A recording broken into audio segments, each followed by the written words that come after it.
Welcome to Wolf's Watch. We have a special guest again for you. This time we are going to be talking with Reiki. Is that pronounced right? Reiki. Reiki master teacher, Katie Janecko. Did I pronounce your name right? I forgot to ask. Jeez Louise. I have done this before. It's okay. Don't worry about it. It's an easy name to missay. But is that the correct pronunciation? It's Janecko. Janecko. Katie Janecko. And as you're watching this, if you've been watching Wolf Watch for any length of time, as I love to say, laugh with me, laugh at me, just laugh and enjoy the journey. We're going to have a fun conversation. As you notice, we started a couple minutes late because we were having so much fun talking and cracking up before the show started during our pre-show conversation. And you're going to enjoy this as well. Katie, thanks for joining us today. Yeah, thanks for having me. So appreciate this. And one of the things that we had just started to touch on before I realized that it's like, oh crap, we've got a show to do, was how life is a spiritual journey. And this has been a theme that keeps. I think it's part of the sign of the times, and in a lot of ways, what's going on around us, and super big picture, where people are a little bit more tuned into this. In this season, if you will, and what's happening around us, because from a leadership standpoint, that's something that's very pertinent. Even though it may not seem like, as you're watching this, may not seem like it. Leadership is a deeply personal experience. Becoming a great leader requires a lot of deep dive personal work, because who we are, how complete of a person we bring to the table, affects our ability to lead and influence. So I'm looking forward to this conversation. Me too. And you're a strong leader in what you've been doing as well, and always appreciate that. Wanted to ask, how did you get involved with Reiki? And could you? I think I know what it is. I have this image in my mind of what Reiki is about, but could you set the table for us? Sure. Yeah. On that as well. I'll start with what Reiki is, and then I'll go into how I got into it. Excellent. Because it's a little longer story. So Reiki is a form of energy work that works with your chakra system, your meridian system, similar to, I like to describe it like getting an acupuncture treatment, except for without the needles and without the touching. It is a very relaxing, at the very least, you'll be fully relaxed so that your body has the opportunity to work on healing. It has been shown to help with different pain and all sorts of different things. I can go in for a whole hour probably on this topic alone, but I won't. That's bore you with that. But that's like the main kind of thing that Reiki is. To be relaxed, tuned in to what's going on with ourselves, it has a lot to do with with our ability to connect to the world around us as well, it would seem. Yeah, it's a really amazing tool. I highly recommend it for people who live a busy life. It's something that you can even access on your own. So when I practice with clients, I teach them different techniques on what they can do between sessions so they don't have to depend on me, because I'm just a tool. I never want someone to depend on me for all of the things that they need. So I try to teach people what they can do, meditations that they can go and practice. Good. No, that's good. Sign of a true master of your craft, right? It's like you help people move forward, as opposed to, I used to work in management consulting in a previous life, and there were two ways to approach that. It's like, one, you make the client dependent on you, so then you have an ongoing stream of income with that client, or you actually do what's in the best interest of the client and help them move forward, so they don't need you all the time, and you can keep giving them more each time you work together. Mm-hmm. So that's good. I love that philosophy. Yeah, I feel like it's the best way to be in life. We have to give back to others, and I don't know everything. Like that's the one thing that I've had to learn is like I don't know it all. So like, why am I going to try and sit here and pretend I know everything? So I don't need you to like pay me all these money. Of course, I have bills to pay, but like, at the end of the day, like I want you to get better, not need to see me every day. And people always ask me, how often should I see you? I'm like, whenever you feel called to, and I can easily tell people every week, every day, Mhm. because you can get Reiki and do Reiki as much as possible. So it's a really beautiful form of energy work. I love what it's done for me. And yeah. In a conversation earlier today, someone I was talking with was sharing about how when the heart and mind or the heart and brain are really synced up, how that creates a measurable energy field, expands the measurable energy field around us as well. And it sounds like Reiki is a great approach to being able to stay tuned into that, Yeah, it helps keep all the because it circuits has open. and it has a positive effect on people. Yeah, there's been like there's a thing called a biofield viewer. I don't have one personally, but I've worked with other practitioners who use them. And there's video proof of someone's aura energy field before having Reiki and then after, and how there's Oh, all this wow. like junk in their system, and then they get Reiki Mhm. and it's like a whole system again, and everything's back in order and normal. So it's really fascinating. It certainly sounds like it. And it's good to have that kind of scientific proof that, from modern technology that backs up, supports, gives us more insight into, you know, old traditions. It seems Yeah. Reiki has energy work. Does that have a long history? It's well, Reiki's been around since like the 1930s. Okay. It was found by a gentleman named Usui in Japan. And there's a whole lot of history with how it got to America. There's a couple of people who are very important to getting it here. But it's been around about 100 years. I wouldn't say it's a new thing. I think it was just like I think just like in anything in humans, we're just rediscovering things again and again that have already kind of existed, especially in the holistic world. Yeah, so it's new in the term of Reiki. Sure. Yeah, there was one thing I wanted to say and I can't remember what it was. It'll come back to me. Yes, it will. Or as in my case, often it just doesn't, but that's okay. So, and the story of how you became involved with Reiki. Yeah, I so mean, was that that something that you had always been aware of? Was it more recent? How did that unfold? no, so I never heard of Reiki before. And when I was 26 and getting sober, um, my best friend had been going to this Reiki practitioner and she told me all about it. And she's like, you'll love it. So I was like, always a hippie. I've always believed in spiritual world, never really knew how to connect to it. Kind of didn't believe in a lot of different things, but so she invited me to go to this Reiki practitioner here in Chicago. And I immediately fell in love, and mainly because it was the first time that I was able to fully relax. I don't remember how long. Oh, wow. I Yeah. just like slept. I didn't even know. I slept for an hour. Hmm. And I was hooked. I was like, this is what I want more of. And then I kept going back and growing spiritually. And it was like so quickly I was growing and I was connecting and I was starting to believe in this higher source energy, and I was having these emotions and feelings and just things happening, and I couldn't explain them except for the things that I got sober, and now I had Reiki, and they were like going hand in hand in my early sobriety. Well, and in recovery is very much congratulations, by the way. Thank you.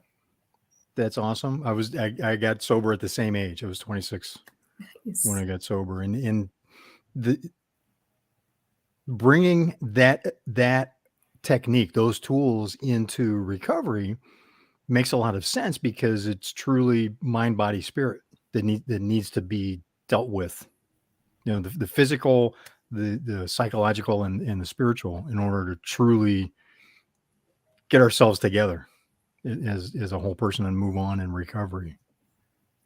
Yes, 1000%. That I had played with calling my business holistic health with a Mhm. W because of the whole body, and Sure. it was already taken, so I couldn't do it. But I was like, oh, this is a perfect name. It's everything that I believe and what I've known to be true for myself, and how can I share this with others? So Mhm. yeah, recovery is the whole picture. It's not just, getting rid of the addiction. It's working on the emotional health, your mental health, your spiritual health, your physical health.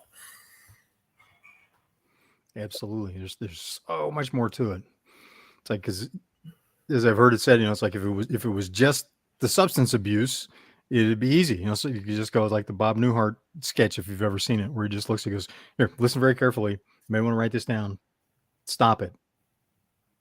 As a therapist giving advice to somebody, it's like, yeah, thanks, Bob. If that worked, would have done that. Would have saved a lot of heartache for me and a bunch of other people. But to really to master that, to bring that into your recovery, you're also certified as a teacher in Reiki. Is that I understand? Yeah, so I'm Reiki Master Certified Teacher and Karuna levels 1 and 2. They just work with, you just get new symbols basically, and then you can do more with the symbols, and then it's just like any certification, but I can teach other people how to do it. And I've had a couple of students. It's not really my most favorite thing to do, not because I don't want more people. I just I'm not a great teacher. I've learned in that area. Like I just, it's just not my strong point. So I'm like, yet perhaps that might be something that's a broader path for you in the future. Who knows? Yeah, I mean, I'm always open to and honored when people do ask me. I'm like, oh, okay, yeah, I'd love to. But yeah, it's not something that I'm like going after. But it signifies, and acknowledges continuing mastery of what you're doing. Yes. Yeah, So and I pretty much always only have one more level to go, and then I don't know if there's any more levels after that. Awesome. Yeah. Perhaps you'll be able to, you'll be in a position to someday innovate a new level. Just a thought. I'll have to ask the gods, like, hey, start giving me the downloads. So you're also involved with the sobriety coaching movement. Yeah. Could you share some about that? What is a sobriety coach? Yeah. So I help women just find the tools, like in the spiritual, emotional, physical, and mental. I like to incorporate my Reiki. I do cacao ceremonies with you to help you open your heart chakra, to help you really access your emotions. I tried to, so I was in 12-step recovery for a long time, and I found that for me, it didn't have all the missing pieces. And so the missing pieces that I need is what I felt like other women might need. And what I've been able to like kind of help women come up with and do is change the way they eat, what they listen to, who they surround themselves with. There's that saying, what is it? You are the sum of the 5 people you spend the most time with. And that's so true even in recovery, because you're like, I found that the people that were just kind of in recovery but not really growing, I had first was friends with them because that's who I clung on to. And then as I went on year after year, I realized that I wanted to be around people who were like growing spiritually and emotionally and really becoming in touch with who they were and deleting trauma and just like learning how to fully live life. And that's why I became a sobriety coach, was because I saw these missing pieces and that I wanted to help women who maybe don't want to identify as an alcoholic, or maybe don't want to identify as an addict, because that labeling can be so energetically, it's harsh to name yourself that every single day. It's like, you're almost like creating a manifestation every single day and every single time. So I just, yeah, that was like the thing. I just was like, all right, here I am. I'm just going to do this. And I had no clue what I was doing. I had gotten certified as a health coach, and I was like, I talked to my coach. I'm like, can I be a sobriety coach? She's like, why not? You have all the experience. And I was like, yeah, oh, you're right. And there's so many different paths for people to take, especially as they move forward in their journey with recovery. Yeah, and it's been such a a beautiful gift to be able to give other women a platform that they can show up as whatever version of themselves they are that day, and to feel supported and loved, and like feel like they don't have to make any decisions right now just to show up, you know. And sometimes I hear a lot from women specifically, that they stay out of sometimes recovery or whatever, because they feel like they have to be sober 100% all the time to show up. And I always felt like, man, I don't want people to feel that way. I want you to show up Yeah. if you feel bad, if you feel good, if you feel sad, angry, whatever. I want you to have that. So, and I also, yeah, I want to leave all the judgment aside and like just be able to let people show up authentically and be able to be there for them. Yes. And it's just so easy to fall into that trap of, you know, I want to show up in my tuxedo and looking just so every time, or I'm not going, right? Because, you know, it just wouldn't be right, especially after being a little bit into the journey in recovery, right? So I need to set a good example for everybody else. You know, what a cheap excuse that is for just not going and doing what I need to do. I've caught myself doing that at times. So to have a coach, to have someone there that can say, hey, here's how to put that together, or someone that's not really that directly involved in 12 step is it's helpful. Yeah. Yeah, I actually even started like a Tuesday night women's sober curious meeting on Zoom, because I was like, why not? I can talk about. There you go. Yeah, I just started it about a month ago, and it was mainly because one of my clients was like, I really want to make some friends who are sober, and I was like, oh, well, then let's do that. And so I started this whole like thing because she asked for it. And I was like, well, I can do that for you, because why not? And then I started reaching out to the friends that I knew who were sober curious from all over the US. And we've had a consistent like 6, 7, 8 women showing up and sharing things and talking. And I'm just like, yes, this is it. So that's kind of like, I don't know, I love bringing people together, and I have a passion for seeing women thrive in any area, even if it's not sobriety, if it's their business, if it's their this. I'm like your biggest Yes. cheerleader, like cheering you on. Well, how has that affected how's that affected your business or your ability to start a business and run it?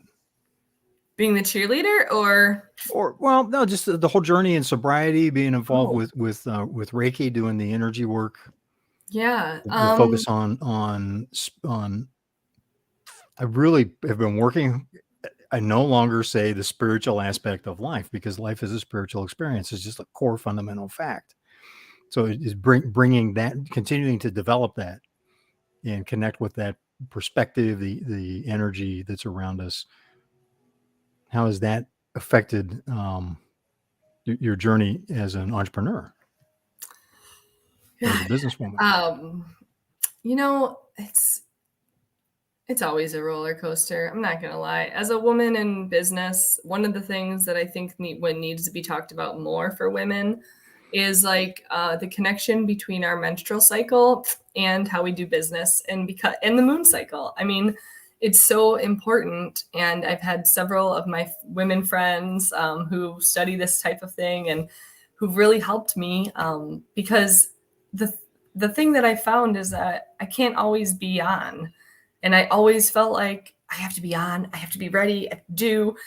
And I'm a human design projector. So a lot of times, like, I just need to rest and not do all the time. Yeah, And absolutely. are you a projector also? Oh, no, not at all. I mean, you know, you could chop off half of my right arm. I don't care, just so long as I look cool while it's happening, right?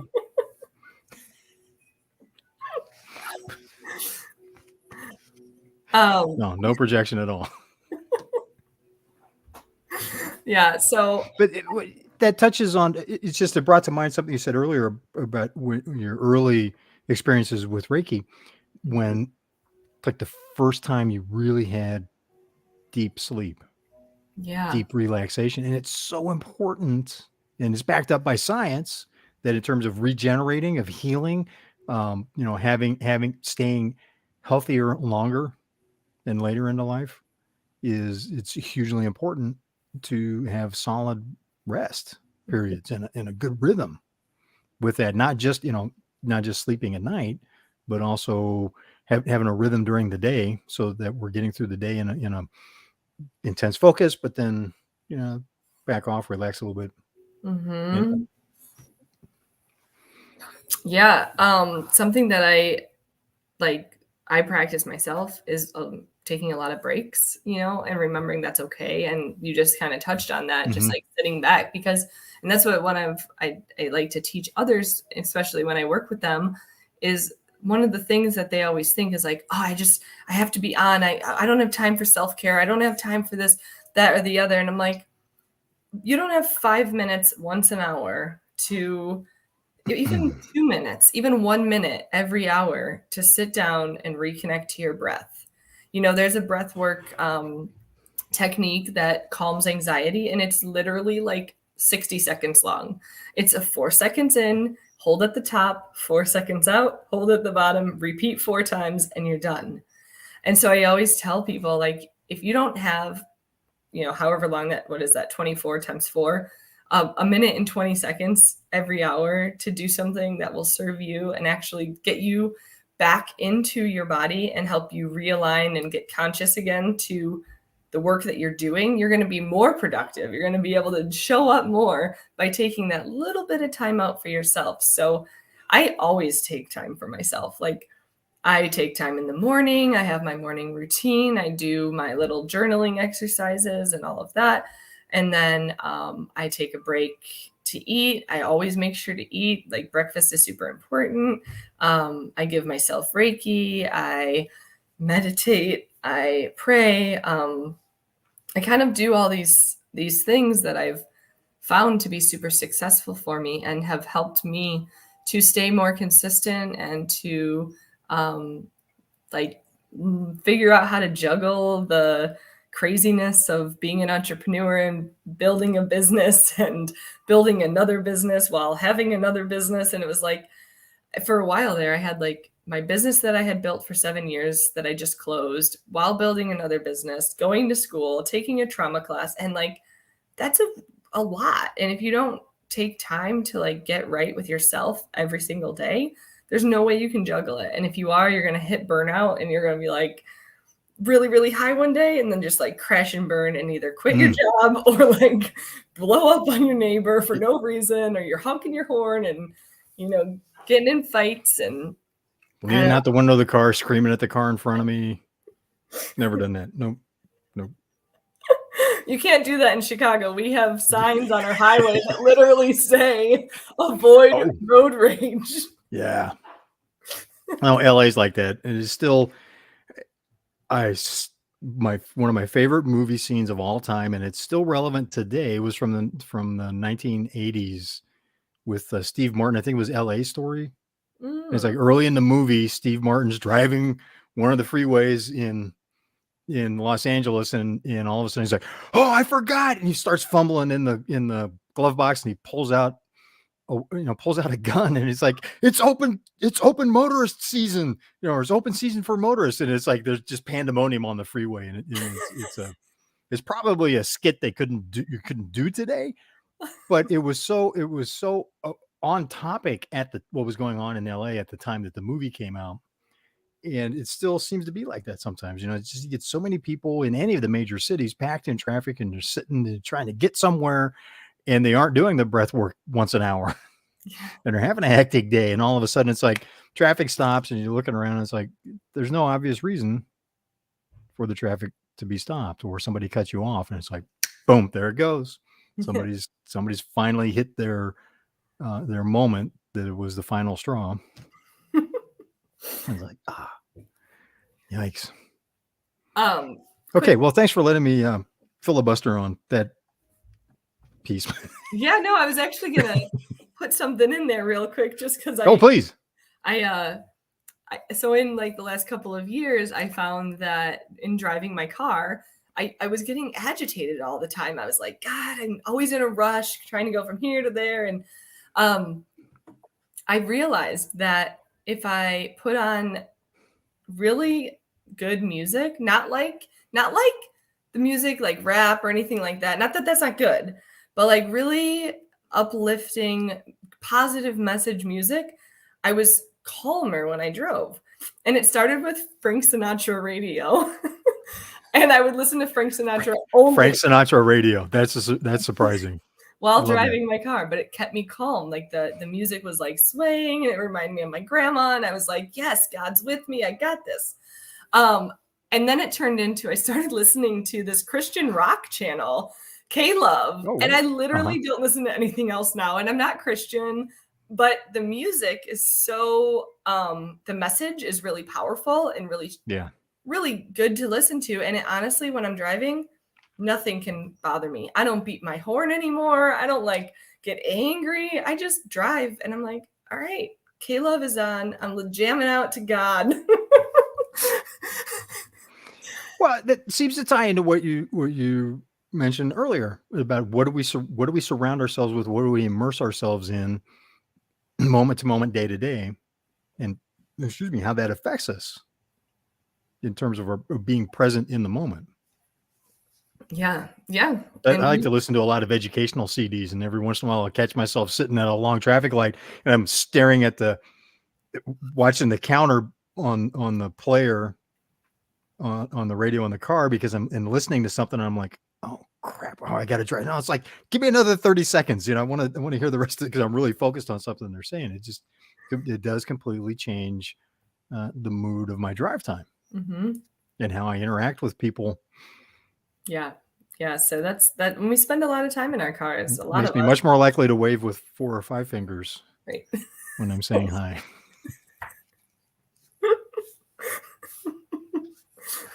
Yeah, it's amazing what the music or this, even just the silence sometimes, just listening to nothing and just being like super present with your mind and your just surroundings. Like it can be really meditative. Yeah. During the lockdown in 2020, I was outside on a cell phone in what turned out to be like a really, really long conversation. And I kicked my socks and shoes off and I'm just doing this with my toes in the grass. And there's a couple trees around and there's a little bit of a breeze through some pine trees. And I'm just standing there going, huh. And I was really aware of that. I was still tuned into the phone conversation, but I was really aware of, man, it's been so long since I actually put my feet in the grass and connected to the earth. And I'm listening and it's just, and I kind of turned to the side and there's a couple teen girls that live down the street from us and they're looking at me like I had absolutely lost my mind. It's gone, but it changed the conversation I was having on the phone. And it was one of those moments where all of a sudden I'm going, okay, really dialed me into the present in a way that I hadn't been and was suddenly aware that I hadn't been for a while. That's that right there. Do that as much as you possibly can. If that's what your 5-minute break is from work, go outside. I can't do that in winter, so I actually am sitting on a grounding mat that helps me stay grounded. But what you did was grounding yourself. So taking your shoes off and connecting to the grass, the earth underneath you. I've watched this documentary not that long ago that it's been a couple of years since I watched it, but it was all about grounding and earthing. It's called earthing and taking your shoes off and connecting to the earth and the electrons and it literally can change the makeup of your cells in your body. It can decrease inflammation, which I think is incredible. It can calm anxiety, so my boyfriend, when we were during the lockdown, he was really having a hard time with a lot of anxiety and other things. And I'd be like, let's go walk the dogs and go to the park and take our shoes off and walk the dogs in the park barefoot. And he thought I was nuts. He was like, I'm not taking my shoes off in the public park in Chicago. I'm like, do you know what's in that park in Chicago? Oh, jeez. I'm like, no, we're doing it. Yeah. And he like immediately noticed what you just said, like noticed the difference. And so then now every time we walk the dogs in any park, his shoes are off. Well, and you see, one thing it made me think of is Kids play barefoot a lot. As adults, not so much. Yeah. There's got to be something to that. And there it is. You've got the science behind it. It can actually affects the biochemistry and can really have a huge positive effect. Yeah.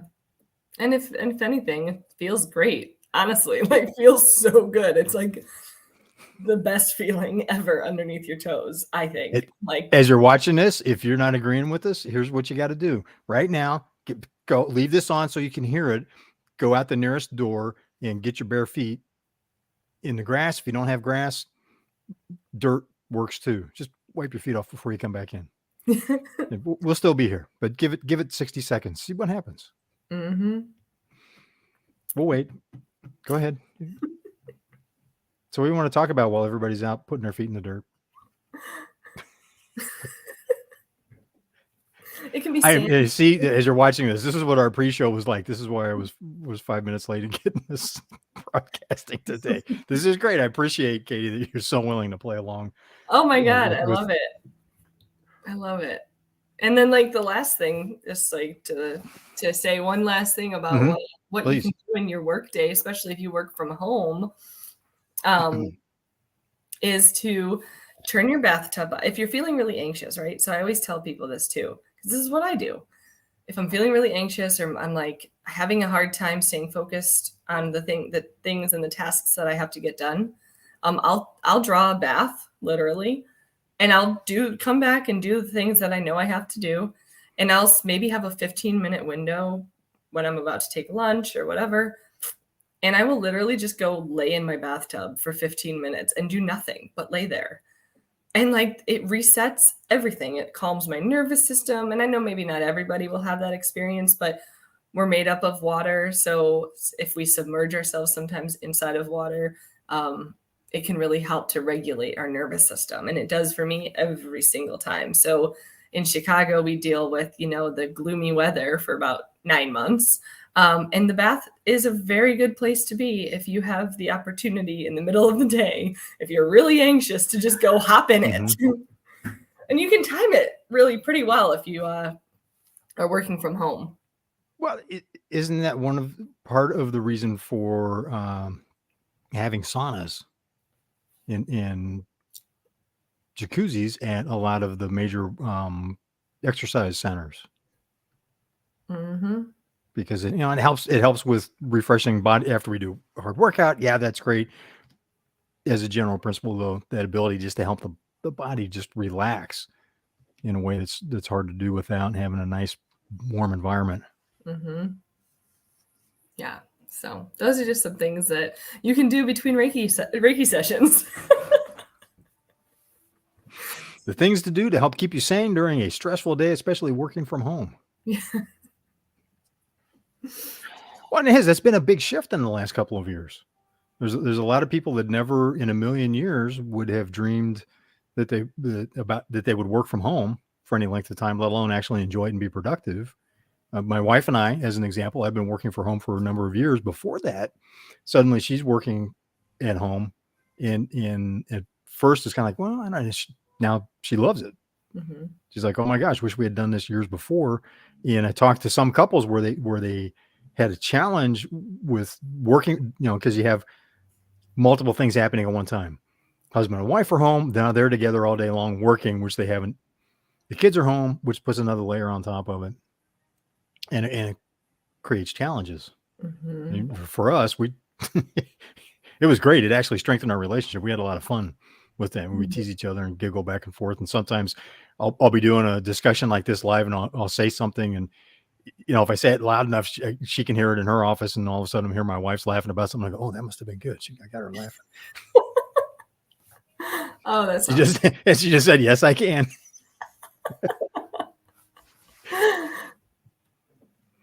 But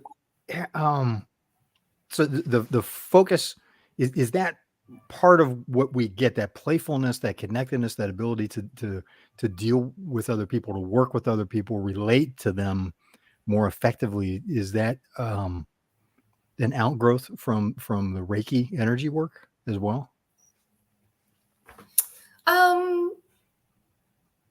Honestly, I think it's like for me personally, like working with me,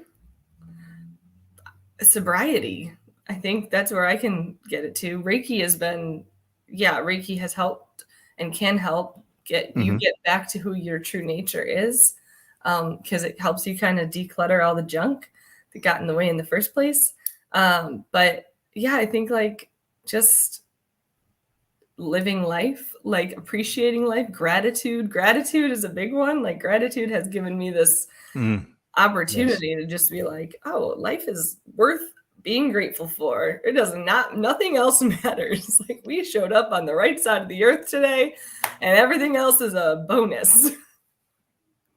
So all of it is great. It all plays a big part. But I think, yeah, gratitude. I think I don't know why, but gratitude just creates so much of all of everything. Hmm. See, it seems to be a huge perspective shifter. You know, when I'm focusing on what have I got to be grateful for, it's always a long list, even though it doesn't seem like, especially when I'm sitting in traffic on the freeway in LA. Trust me, it's that. Oh yeah, you know what? Okay, yeah, this hangnail's driving me nuts, but it's just a hangnail. There's all this other great stuff going on. Mhm. It makes a huge difference in how I approach other people, how I approach the day. Yeah. I I have this saying that I like to say that it really keeps me kind of in like in the spiritual sense, and also in the gratitude, and also of service. And if you hear my dog, I apologize. She's Okay, so what you mentioned walking the dogs. I have to ask, what do you have? I have we What have are they? What do you got? we have two pit mixes and one yappy silly dog that I don't know what she is. She's 12. I'm surprised she's still alive. Oh my gosh. Um, Yeah.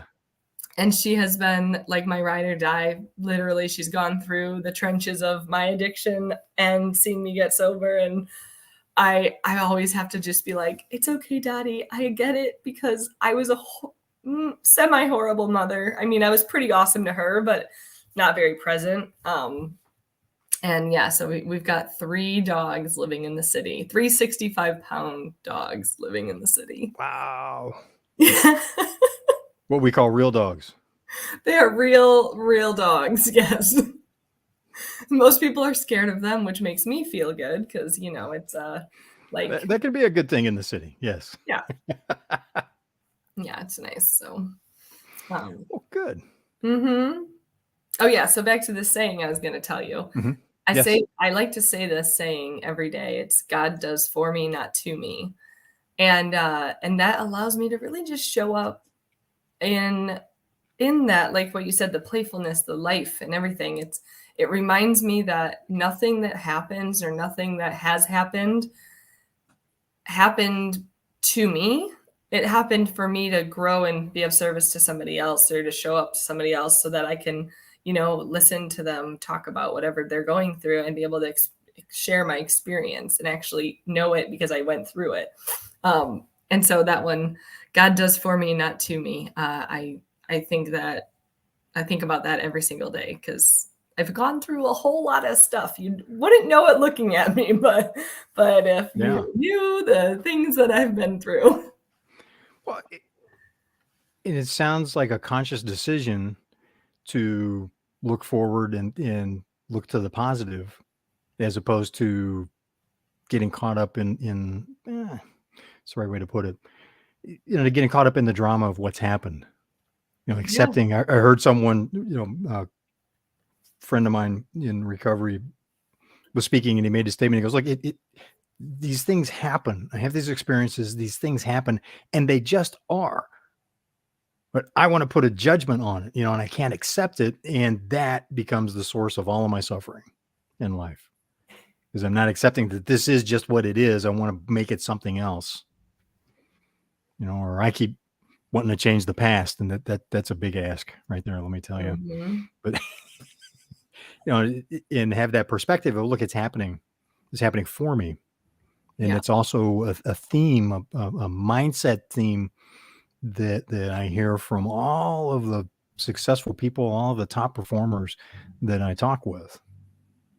It seems to be one of the keys. Yeah, and it doesn't mean that you don't go and work through the stuff that you went through, because you Sure. can't Yeah. just ignore it, but it just gives you the opportunity to stay out of like that victim mindset, because a victim mindset doesn't move you forward. It keeps you staying where you're at and making excuses for every step you take as you try to go forward, and you fail, because you're going to fail a bunch. And like, that's just the journey of life. We're just going to keep failing Yeah. and trying again and failing and trying again and whatever. But if you stay stuck in what happened, then the failures are going to what bring you down, or the things that I'll tell you this. Oh, did I freeze? Oh, there you are. You're good. You're rolling. I was gonna say, like, one thing, and I don't even know why I'm sharing this, to be quite honest, but I was arrested like 21 times in my addiction. And then when I got sober, I had to turn myself in for 7 different warrants in 3 different counties in 2 different states. And like, I could easily have stayed in like the victim, oh, I can't believe this happened to me. Why did this happen to me? It's like, well, I know why it happened. I didn't do the things I was supposed to do when I got arrested in the first place. And then the reason I got arrested, because I was doing the things I shouldn't have been doing in the first place again. So it's like, I was able to see these things. And then I remember I asked God, what is the purpose? What is my purpose for having to deal with this right now? And this was 2 years into recovery. I had a higher power, all of the things. And I got my answer, because when I showed up to turn myself in, and one of the 4, in here in DuPage County, I was in the jail cell on the way out, being discharged, and they put me and this other girl in this little tiny cell, and she and I started talking, and she's telling me how she's been clean for 3 months, and she's getting out today, and she doesn't know what she's gonna do, because the guy she's been with forever, he's still using. And I told her, I was like, well, have you ever heard of, 12-step recovery? And she's like, no, what's that? And I was like, well, there's AA, there's HA, there's MA, there's NA, there's CA, there's tons of different programs. She's like, well, they didn't tell me any of this stuff. Like, I was just going to leave here. I was like, well, as soon as you leave here, like, go find yourself a meeting and, whatever. And so in that moment, I knew that God did for me, not to me, because had I not been there, this woman might have left and maybe used and died. And I don't know what she did when she left, but at least I got to tell her where she could go that nobody else had mentioned yet to her. So, and I continue to have those moments of like, God does for me, not to me. Yeah. And does it seem that it's beneficial in both directions, those acts of service? Oh, yeah. I mean, I live a happier, better life because, and honestly, I would do it even if it wasn't making my life better, because honestly, it on the outside anyways, because the inside is where it matters. It makes me feel good. It gives me joy. It makes me feel like I have purpose, when I am presented with these opportunities to share or to be of service to others. I mean, even as small as just holding the door, or just like stopping and letting someone pull in front of you when you're driving, instead of being driving right past them. Sometimes I drive right past them, but when I let them in, I feel so much better about myself. And I'm like, oh, okay, that felt good. And then you know what? Somebody else lets me in when I need to get let in. And it's just, the universe has this interesting way of kind of giving us what we're putting out, like, and when I was using and the energy I was putting out then, I was getting a lot of that energy back. I had been arrested so many times. I've never been arrested once sober, ever. Once. Wow. Yeah. Well, except for to turn myself in for those warrants. Well, and that's part of the process of accepting accountability and cleaning up that which needs to be cleaned up. Yeah. So good for you. Thanks. Good for you. I no longer have a record, so no one can come after me after this. Nice. No wants, no warrants. No wants, no warrants. All my paperwork lines up. I was just listening to the speaker, and it was like shaking my head and going, yeah, I can relate to it. He's like, you know what? The fact that if I get pulled over by a police officer and all of my paperwork matches and all the numbers identifying the car and everything matches and it's all current. He goes, that's major progress. That it may seem like a small thing to many, as you're watching this, it may seem like a small thing to you. It's not necessarily. And where do you have misalignments like that in your life? That's one of the things that I found getting farther into the journey. It's like get things cleaned up, and then it's like, where am I still missing that? Where do I have that kind of the misalignment? So that I can continue to grow as a person going forward. You mentioned closing one business, starting another business. All the things in motion in life. Could you tell us more about the business that you had started? Yeah. So when I first got sober and I moved back to Chicago because I was living out in Colorado, I came home because my niece was 3 and I wanted to watch her grow up. I didn't have a job. I was sober, and I was living on a friend's couch and I didn't really know what I was going to do. I was like, and then I looked at my dog who was whining a couple of minutes ago. And I remember just looking at her and being like, all right, I'm going to start a dog walking company because I wanted her to be a part of my life and be able to go with me places and just do all the things I was doing. So I started walking. I created a website. I started an LLC. It was called Walking with a Pawpus because I would feed the homeless with like some of the proceeds that I made. Oh, nice. Yeah. So started that and it grew pretty fast. I ended up having 2 employees at one point and then COVID hit and that was kind of like the end of it, which was okay. Yeah. Because honestly, I think I was done anyways. It had been 5 years and I was wintered out. I can't put on another 6 layers just to go outside for the day.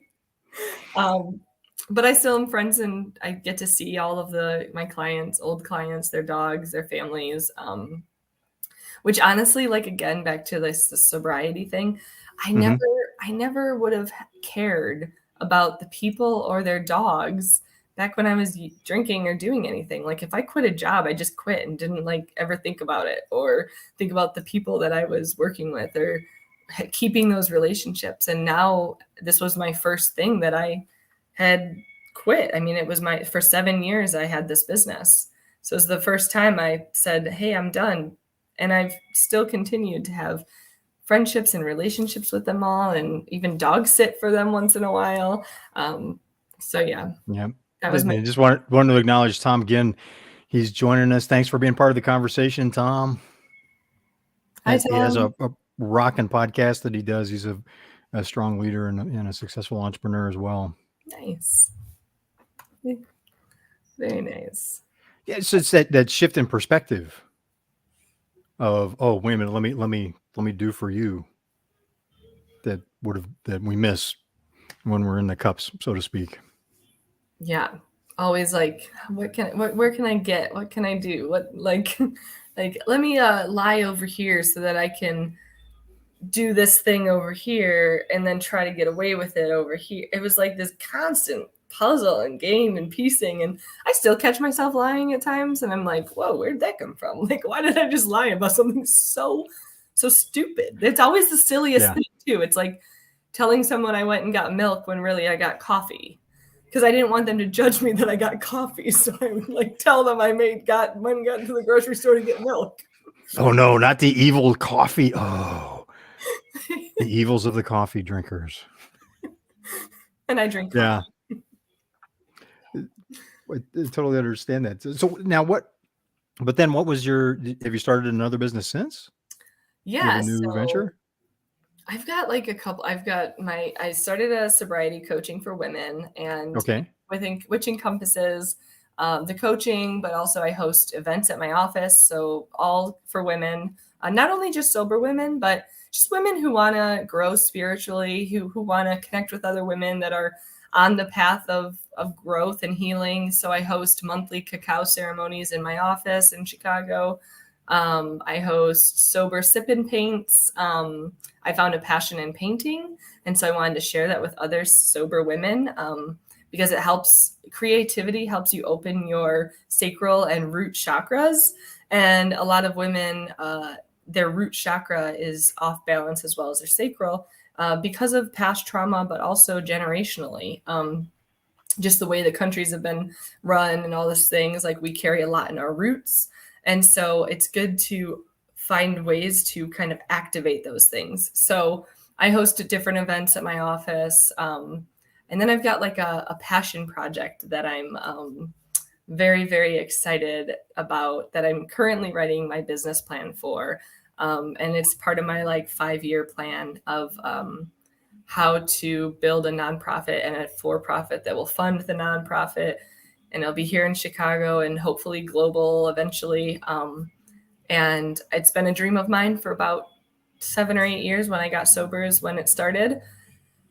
And I've kind of started meeting people recently who I've told this idea to, and are very interested in finding out more and learning how they can help me kind of create this new venture, I gotta say.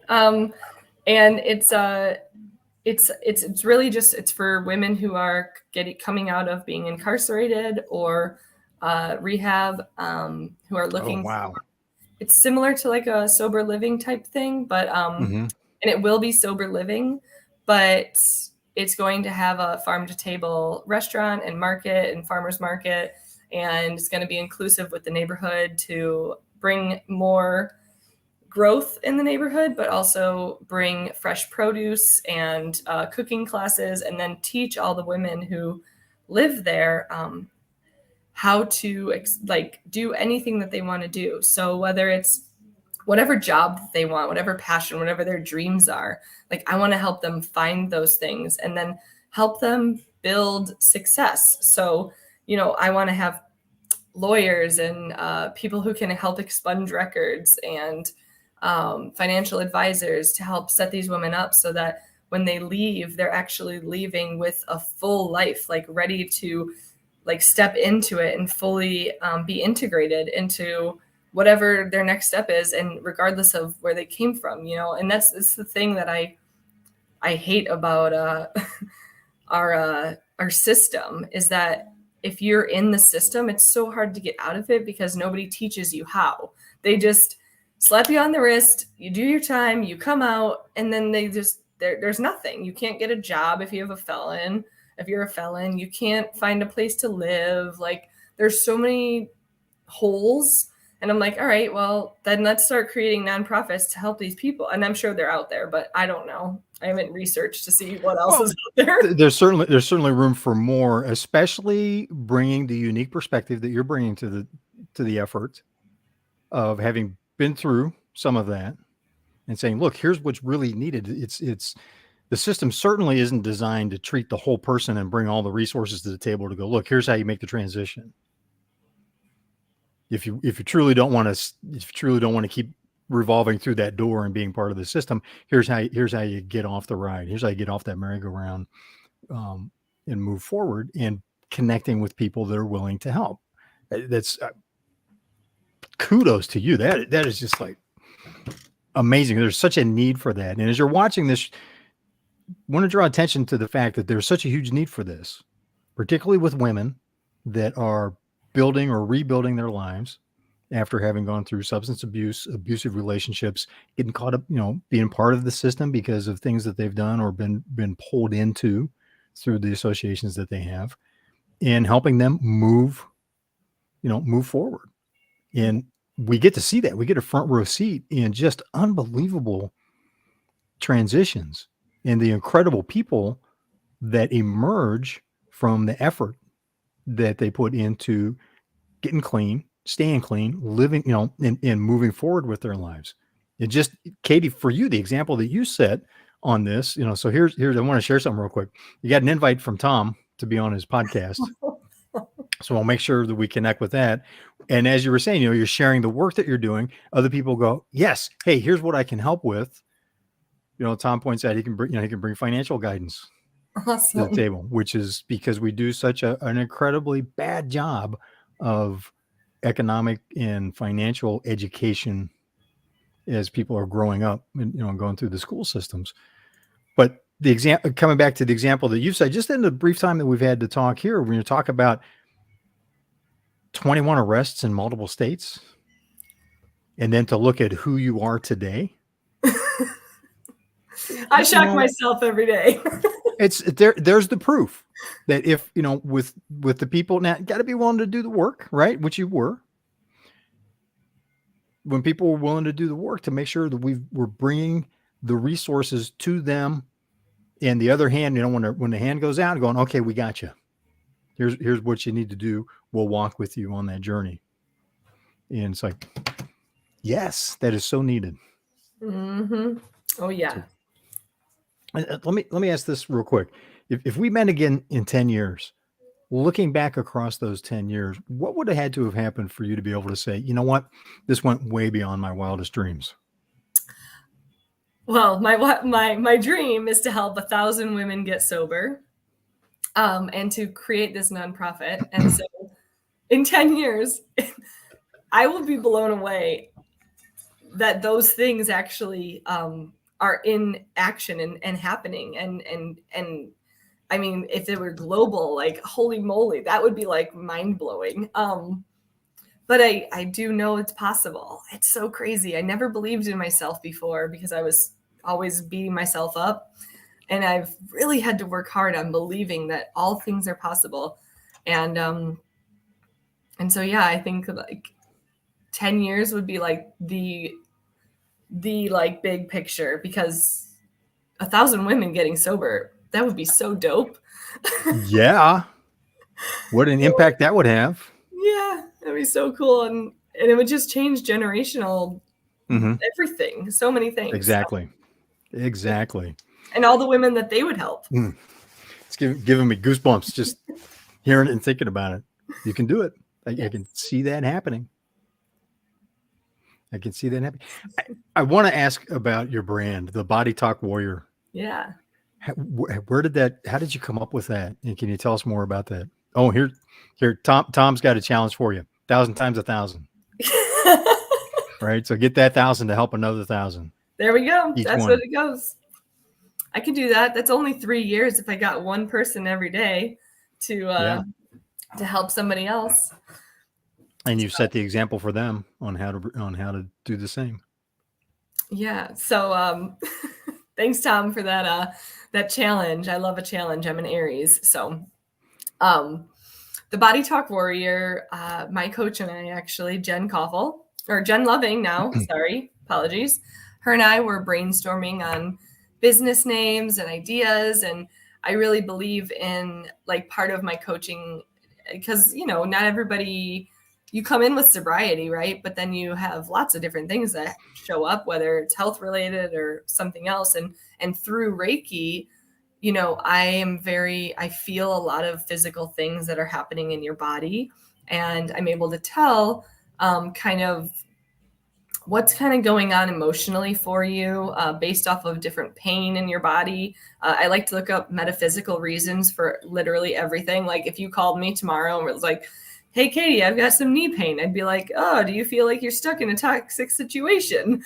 And then we would talk about it for a little bit. So I named it Body Talk because our body is always talking to us, and Warrior because I've overcome so many things, from health issues to sobriety to everything, you know, like I've really lots of trauma, current traumas, even in my sobriety, some really big traumas that I've experienced. I've gotten the opportunity to overcome them. So I am a warrior. And I almost did goddess, but goddess is so played. And I feel like I wanted to be like that masculine energy of the warrior, you know, just like I'm the feminine, but like that word is so powerful. Shield Maiden comes to mind. Oh, right. Because in Norse culture, the Shield Maidens were beautiful, smart, deadly leaders in their own right. And they were very much part of their warrior culture.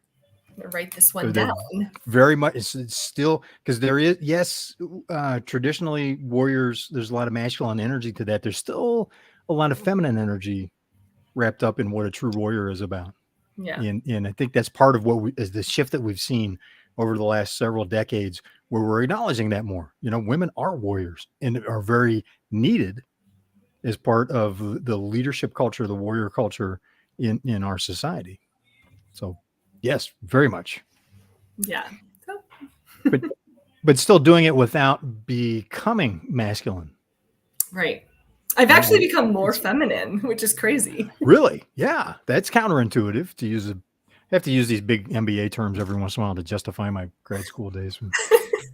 That's counterintuitive. Yeah. But no, it is. That's very intriguing.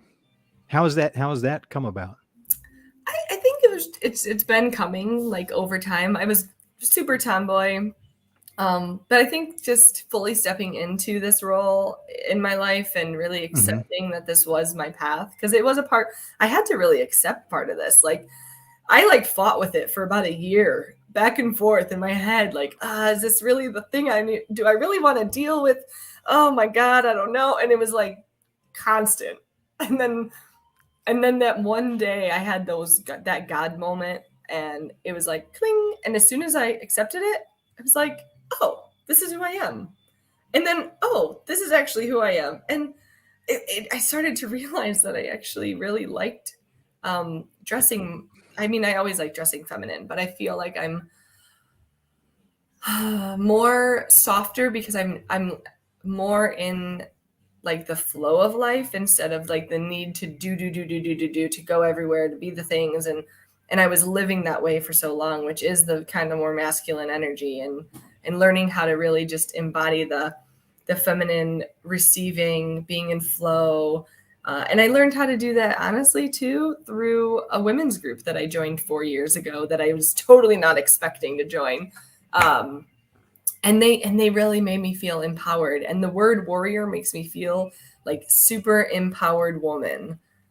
So yeah. It's much more of that. You've got this, and you can approach it. You can approach whatever life throws at you. Yeah. I like that, shield maiden. That might be my next Mrs. name. That'll be the 10-year plan. Shield Maidens of Chicago. You can set up a whole series in different cities. Nobody listening steal that. Hey, I'm watching the clock. We're running overtime, and I appreciate you bringing the extra time. As you're watching this, go to the bodytalkwarrior.com. You know, if you missed the ticker tape we've been running, this is where you need to go. You stay in touch with Katie. You want to learn more of this. Women, reach out, right? Embrace your inner warrior. This is the woman that can help you do that. It can help you move forward and build the life you didn't think was possible. Katie, thank you so much for your time.